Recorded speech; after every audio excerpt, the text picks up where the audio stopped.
Hola, buenas tardes. Mi nombre es Aide Saray Chávez Silva y esta tarde les voy a hablar acerca de Martín Lutero. Él fue un teólogo y fraile agustino, impulsor de la Reforma Protestante en Alemania. Nació el 10 de noviembre de 1483 en una localidad situada en el centro de Alemania. Sus padres fueron Hans y Margaret Luther. Su padre, deseando que su hijo ocupara algún cargo político de importancia, envió a Martín a diferentes escuelas, tanto en Mansfeld como en Eisenach y Magdeburgo. La niñez del pequeño Martino fue feliz. Sus padres eran en extremo severos con él y muchos años más tarde él mismo contaba con amargura algunos de los castigos que le habían sido impuestos. Ya en 1501, Martín ingresó a la universidad en la Facultad de Derecho de Erfurt a la edad de 18 años. Aquí obtuvo su grado de bachiller y un título de maestría. Era un prometedor estudiante en la universidad, pero en 1505 un incidente cambió su vida en forma drástica. Regresaba de una visita de casa de sus padres en Mansfeld cuando se vio sorprendido por una tormenta eléctrica. Un rayo cayó cerca de él y, sobrecogido por el temor a la muerte y al infierno, prometió a Santa Ana que sería monje si lo libraba del peligro. Pocos días después cumplió su promesa e ingresó en el monasterio agustino de Erfurt el 17 de julio de ese mismo año. También una de las razones que lo llevó a Lutero a tomar el hábito fue el interés en su propia salvación.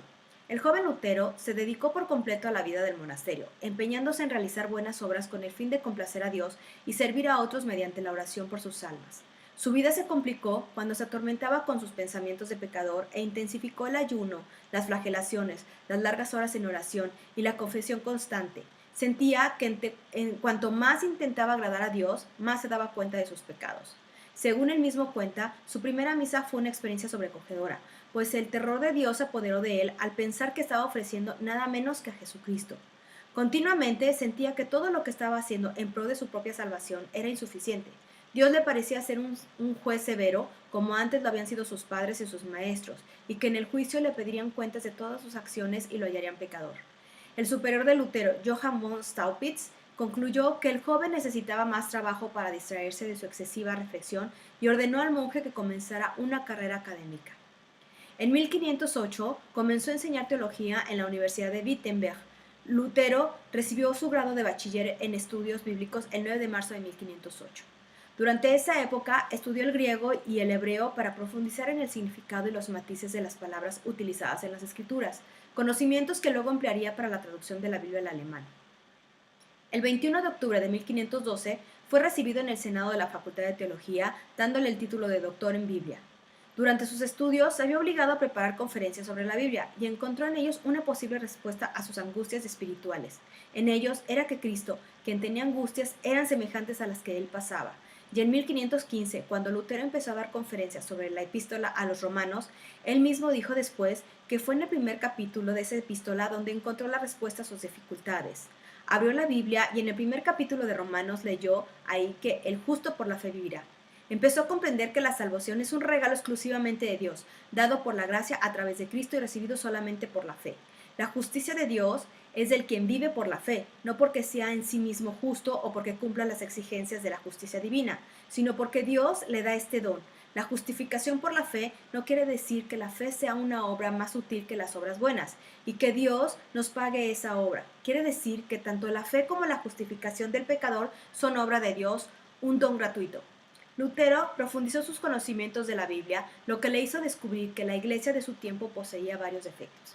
La principal era la venta de indulgencias mediante las cuales las personas o los familiares muertos de estas obtenían la absolución de sus pecados pagando por un título. La venta de indulgencias que Lutero atacó había sido autorizada por el Papa X y en ella estaban envueltos los intereses económicos y políticos. Esto iba en contra de los sacramentos del arrepentimiento y de la confesión con las cuales se lograba el perdón de Dios y que eran practicadas desde la historia misma de la Biblia. Enojado por esto, Martín Lutero dio 3 prédicas contra las indulgencias en la iglesia del Palacio y más tarde, el 31 de octubre de 1517, clavó en la puerta de esta misma iglesia de Wittenberg sus famosas 95 tesis, las cuales condenaban varias políticas de la iglesia católica. Gracias a la invención de la imprenta, las tesis de Lutero fueron difundidas en toda Alemania en tan solo 2 semanas y para pasados 2 meses ya eran conocidas en toda Europa, dando origen a la Reforma Protestante. Tras esto, el Papa León X, en un primer momento, descalificó a Martín Lutero tomando medidas más drásticas como declararlo hereje. A partir de 1520, Lutero ya había extendido su discurso atacando al Papa León X, llamándolo directamente anticristo. Asimismo, dio su opinión sobre el bautismo, la penitencia y la organización de la Iglesia. Por esto, y por no retractarse de sus palabras, el Papa advirtió a Martín Lutero el 15 de junio de 1520 con la bula Exsurge Domini de que se arriesgaba a la excomunión a menos de que en un plazo de 60 días repudiara 41 puntos de su doctrina. En octubre de 1520, Lutero escribió el libro En la libertad de un cristiano al Papa, añadiendo la frase: yo no me someto a leyes al interpretar la palabra de Dios. Y el 12 de diciembre, Lutero arrojó personalmente al fuego la bula, la cual tomaba efecto en un plazo de 120 días. Durante la quema de esa bula, Lutero exclamó parafraseando el Salmo 9: ya que has confundido la de Dios, hoy el Señor te confunde a ti, al fuego contigo. Con esto, el Papa León X excomulgó a Lutero el 3 de enero de 1521.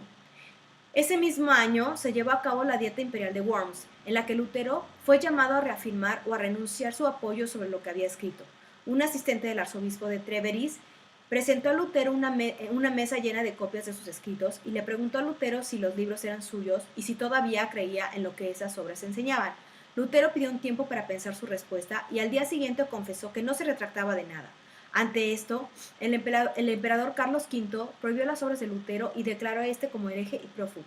Luego de esto, regresó a Wittenberg para ir al castillo de Warburg, donde cambió su nombre y su apariencia, dejó crecer su amplia y brillante barba y tomó el atuendo de un caballero y se asignó de seudónimo el Caballero Jorge.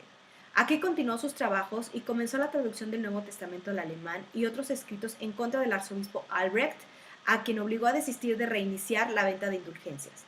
El 7 de abril de 1523 recibió 12 monjas a las que había ayudado a escapar del monasterio cisterciense de Nijmegen y más tarde se casó con una de ellas en 1525, Catalina de Bora. Ella se mudó a la casa de su marido, el antiguo monasterio agustino en Wittenberg, y comenzaron a vivir una familia y tuvieron 6 hijos.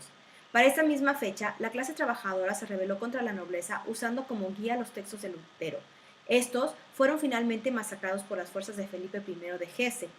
Y en 1534 apareció la Biblia traducida al alemán por Lutero con el fin de que el pueblo tuviera acceso a las Sagradas Escrituras y no dependiera de la interpretación de los sacerdotes. Tiempo después, viajó junto con sus hijos a Mansfeld, donde sus hermanos continuaban trabajando en las minas de cobre. De regreso a Eisleben, comenzó a sufrir de dolores en el pecho. Al irse a la cama, oró diciendo: en tus manos encomiendo mi espíritu, me has redimido, oh Señor fiel Dios. A la 1 de la madrugada despertó con un agudo dolor de pecho y murió a las 2:45 del 18 de febrero de 1546 en la ciudad donde nació. Gracias, buenas tardes.